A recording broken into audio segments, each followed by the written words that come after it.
Hello everyone, DVS ম্যাডামের ক্লাসে তোমাদের সকলকে স্বাগতম। আমি ডিভিএস ম্যাডাম। সবার আগে চ্যানেলটা সাবস্ক্রাইবের পর প্রত্যেকের নোটিফিকেশন অন রাখবে, যাতে যখন যখন ভিডিও আপলোড হোক তোমাদের কাছে পৌঁছে যায়। আলোচনার বিষয় আজকে সত্যজিৎ রায়ের লেখা প্রফেসর শঙ্কুর বোমযাত্রীর ডায়েরি। আচ্ছা, বোমযাত্রীর ডায়েরি অলরেডি আমরা দুটো পেজ পড়া হয়ে গেছিলো। নেক্সট পেজ থেকে লাইন ভিত্তিক পড়াটা আমরা পড়বো, কেননা পরীক্ষায় যে কোনো প্রশ্নের অ্যান্সার দেওয়ার জন্য লাইন ভিত্তিক পড়া জানাটা ভীষণ ইম্পর্টেন্ট। তো সেই জন্য সেটা আমরা পড়বো।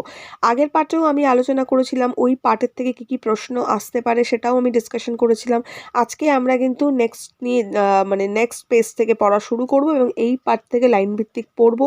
কি ধরনের প্রশ্ন আসে, এলে আমরা কিভাবে জবাবটা দিতে পারি সেটা নিয়েও আমরা আলোচনা করব আজকে। আমাদের বোমযাত্রীর ডায়েরিটা তো রয়েছে, এছাড়াও আমাদের রয়েছে করভাস স্বর্ণপর্ণী। ঠিক আছে, প্রফেসর শঙ্কুর থেকে 3টে পার্ট আমাদের এক্সামে রয়েছে। তো যাই হোক, বোমযাত্রীর ডায়েরিটা আগে আমরা শেষ করি। কি বলেছে এখানে আমরা একটু দেখো। আরেকটা কথা, আগেও আমি বলেছি যা যা আমি আলোচনা করেছি সব প্লেলিস্টে পাবে। তো প্লেলিস্টটা বাংলার ওপেন করবে বা ফার্স্ট ইউনিট টেস্টের প্লেলিস্টটা ওপেন করবে, সেখান থেকে দেখে নেবে। দেখো, আগের দিন আমরা পড়েছিলাম হচ্ছে এখান থেকে যে ডায়েরির কাগজটা ছেঁড়া কিন্তু মানুষের সাধ্যই নয়, এতটা পর্যন্ত আমরা পড়েছি। ওকে, নেক্সট দেখো কি বলেছে, টানলে রাবারের মতো বেড়ে যাচ্ছে আর ছাড়লেও জেকে সেই। ওকে, কি খেয়াল হলো, একটা দেশলাই জেলে কাগজটা ধরালাম, পুড়ল না। খাতাটা 5 ঘন্টা উনুনের মধ্যে ফেলে রেখে দিলাম, কালির রং যেমন বদলালো, কিন্তু আর কিচ্ছু হলো না। তাহলে চিন্তা করো, পোড়ালেও কিন্তু জিনিসটা নষ্ট হলো না, কালির রংটা যেমন বদলাচ্ছিল তেমন বদলালো, কিন্তু আর কিচ্ছু কিন্তু হলো না। এবার এখান থেকে একটা প্রশ্ন আমরা পেয়ে থাকি। প্রশ্নটা কি পাই না, প্রশ্নটা আমরা পাই যে প্রফেসর শঙ্কুর ডায়েরিটার বিশেষত্ব কি ছিল। যখন আমাদের বলবে প্রফেসর শঙ্কুর ডায়েরিটার বিশেষত্ব কি ছিল, তখন কিন্তু ঠিক আমাদের এই আনসারটাকেই কিন্তু এই আনসারটাকে কিন্তু তুলে দিতে হবে। কিভাবে আনসারটাকে আমরা লিখতে পারি না, আমরা বলতে পারি যে ডায়েরিটা ছিল অদ্ভুত এবং অভিনব। ঠিক আছে, ডায়েরিটা একদম আশ্চর্যজনক আমরা বলতে পারি, বা অত্যাশ্চর্য যেটা বলা হয় সেটা বলতে পারি। ডায়েরির পাতায় লেখার কালির রং কিছু সময় অন্তর কি হয় না বদলে যায়, কখনো সবুজ, কখনো লাল, কখনো নীল, বা কখনো হলদে রঙের হয়ে যায়। ডায়েরির যে পাতাগুলো ছিল সেই পাতাগুলো ছিল রবারের মতো, টানলে বাড়তো। ওকে, আর ছাড়লে জেকে সেই। ডায়েরির পাতাগুলো কিন্তু ছেঁড়া যেত না, কুকুরের দাঁত বসাতেও পারতো না, দাঁত বসালেও সে যে খাতার পাতা, সেই পাতার কিছু হতো না, মানুষেও কিন্তু তা টেনে ছিঁড়তে পারতো না। ওকে, আর এমনকি ডায়েরির পাতাগুলো আগুনে পোড়ানোও যেত না। ঠিক এইভাবে আনসারটা আমরা কমপ্লিট করব। ঠিক আছে, নেক্সট দেখো কি বলছে সেই দিন রাতে ঘুমটুম ভুলে গিয়ে 3টে অবধি জেগে খাতাটার পড়া শেষ করলাম। কটা পর্যন্ত? 3টে পর্যন্ত জেগে খাতা পড়া শেষ করলো। যা পড়লাম তা তোমাদের সামনে তুলে দিচ্ছি। এসব সত্য কি মিথ্যে, সম্ভব কি অসম্ভব, তা তোমরা বুঝে নাও। বলছে যা আমি পড়েছি সেটাই আমি তুলে দিচ্ছি, এবার সেটা সত্যি হবে না মিথ্যে, এটা পসিবল কি ইম্পসিবল, সেটা তোমরা নিজেরা বুঝে নাও। বলছে 1 জানুয়ারি। আচ্ছা, কি আছে দেখি একটু। বলছে আজ দিনের শুরুতেই একটা বিশ্রী কাণ্ড ঘটে গেল। ডায়েরিটা পড়ছে কিন্তু। রোজকার মতো আজও নদীর ধারে মর্নিং ওয়াক সেরে ফিরছি। শোবার ঘরে ঢুকতেই একটা বিদঘুটে চেহারার লোকের সামনে পড়তে হলো। চমকে গিয়ে চিৎকার করেই বুঝতে পারলাম যে ওটা আসলে আয়না। ওকে, এবং লোকটা আর কেউ নয়, আমারই ছায়া। কবছর আমারই চেহারার এই রকম হয়েছে। আমার আয়নার প্রয়োজন হয় না বলে ওটার উপর ক্যালেন্ডারটা টাঙিয়ে রেখেছিলাম। মানে আয়নাটার ওপর নিজের ফেস এতদিন ধরে দেখেইনি, কারণ সে এত কাজের তার প্রেশার, সে দেখেনি। হঠাৎ করে আয়নায় একদিন মুখ দেখে চমকে উঠল, এটা কার ছবি? দেখলো নিজেকে দেখে নিজেই চিনতে পারিনি এটা নিজেরই ছবি ছিল, কারণ আয়না এতদিন দেখেনি, প্রয়োজন হয়নি, তার উপর ক্যালেন্ডার টাঙিয়ে রেখেছে। আজ সকালেই বোধহয় প্রহ্লাদটা বছর শেষ হয়ে গেছে বলে সর্দারি করে ওটাকে নামিয়ে রেখেছে। ওকে নিয়ে আর পারা গেল না। 27 বছর ধরে আমার সঙ্গে থেকে আমার কাজ করেও ওর বুদ্ধি হলো না। আশ্চর্য। তাহলে এখানে কি বলছে, তাহলে হঠাৎ যে তিনি মুখ দেখতে পেরেছিলেন তার কারণটা হচ্ছে প্রহ্লাদ তার সঙ্গেই থাকতো আর কি। সে কি করেছে না সর্দারি করে, সর্দারি মানে এখানে বলতে পারা যায় পাকামি করে, বা সর্দার মানে অ্যাকচুয়ালি হয় দলপতি, বাট সেখানে দলপতি অর্থে আমরা ব্যবহার করবো না, আমরা পাকামি করে বা উপযাজক হয়ে বা পরিচালক হয়ে যাকে আমরা বলতে পারি, যে ওটাকে নামিয়ে রেখেছে। ওকে নিয়ে আর পারা গেল না, যথারীতি বলল 27 বছর ধরে আমার সঙ্গেই থেকে আমার কাজ করেও ওর বুদ্ধি হলো না, খুব আশ্চর্য। ঠিক আছে, তাহলে আমায় যদি এই প্রশ্নটা আসে খুব, আজ দিনের শুরুতেই একটা বিশ্রী কাণ্ড ঘটে গেল, যদি বলে কি কাণ্ড ঘটলো, তখন কিন্তু আমাদের এই আনসারটাকেই দিতে হবে। আমরা কিভাবে আনসারটাকে করতে পারি বা বলতে পারি, সিম্পলি আমরা সাজিয়ে বলতে পারবো যে রোজকার মতো বছরের শুরুর দিনটাতে, অর্থাৎ 1 জানুয়ারি, কারণ ডেটটা দেওয়া আছে সেটা বলবো, জানুয়ারিতে প্রফেসর শঙ্কু মর্নিং ওয়াক করে অর্থাৎ প্রাতঃভ্রমণ করে ফিরে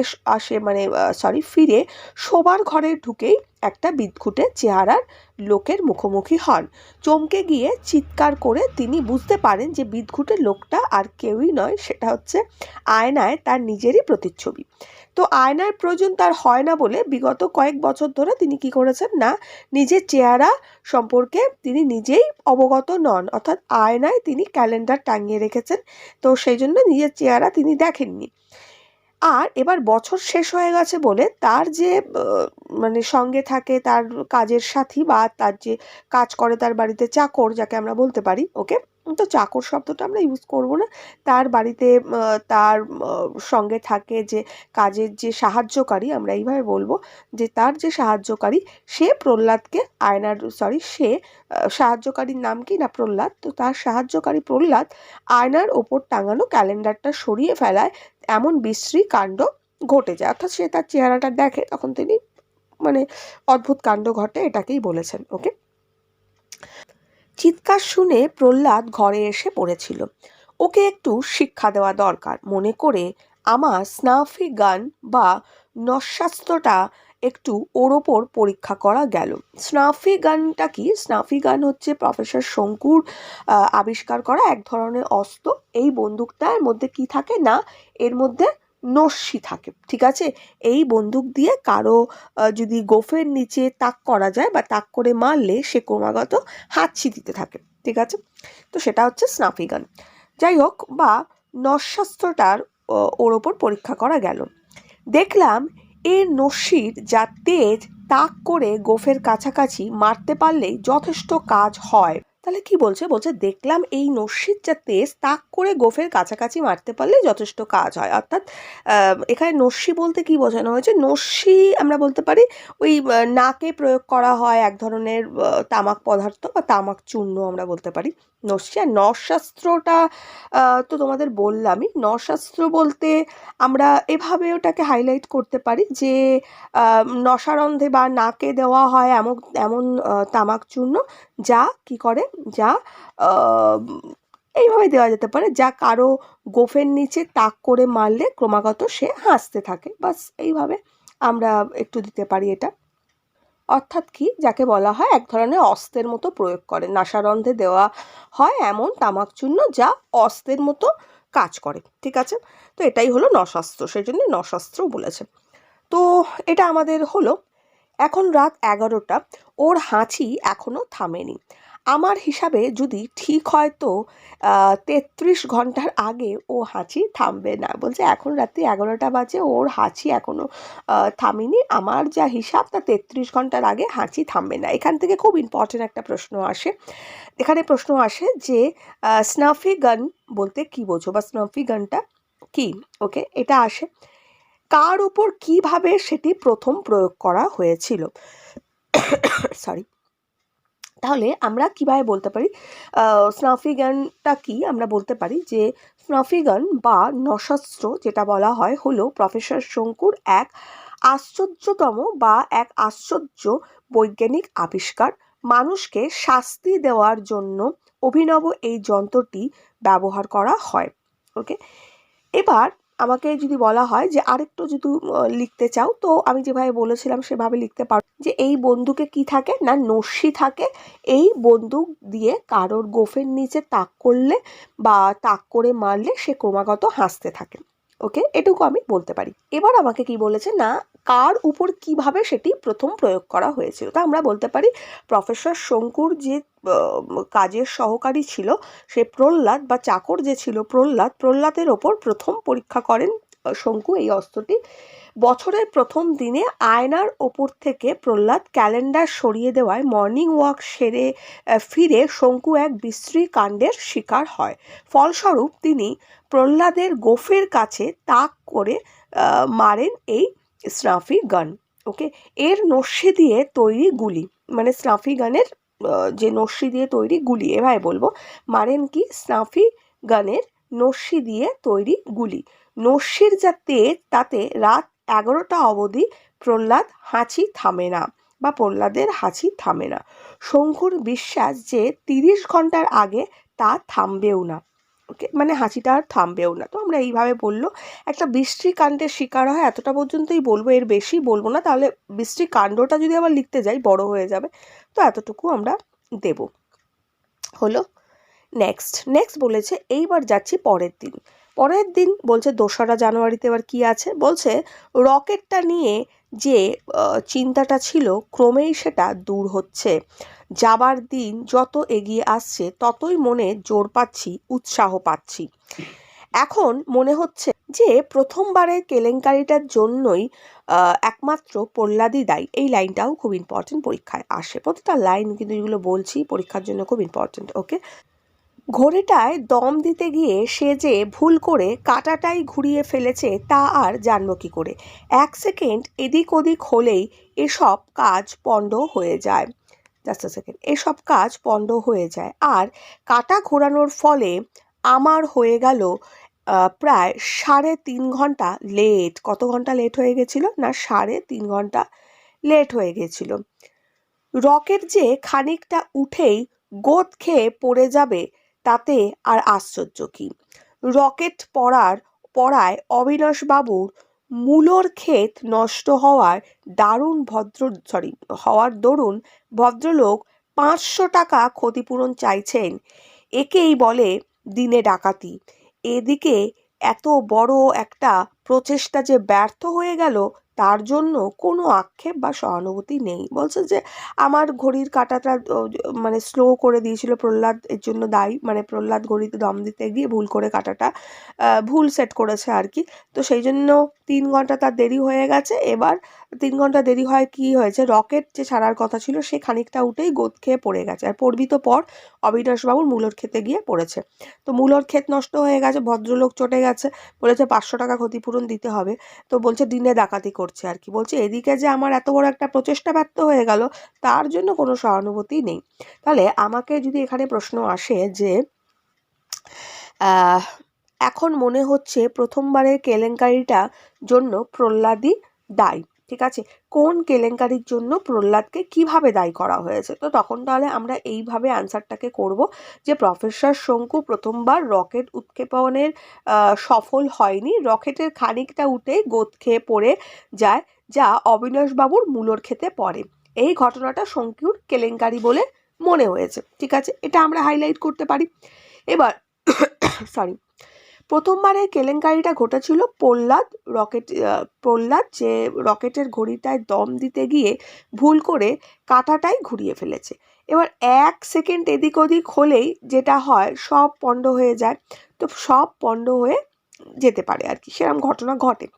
তো সেখানে প্রহ্লাদের কাঁটাটা পুরো ঘুরিয়ে ফেলায় 3.5 ঘন্টা লেট হয়ে যায় এবং রকেটটা মাটিতে পড়ে যায়। তো এইভাবে আমরা আনসারটা করব।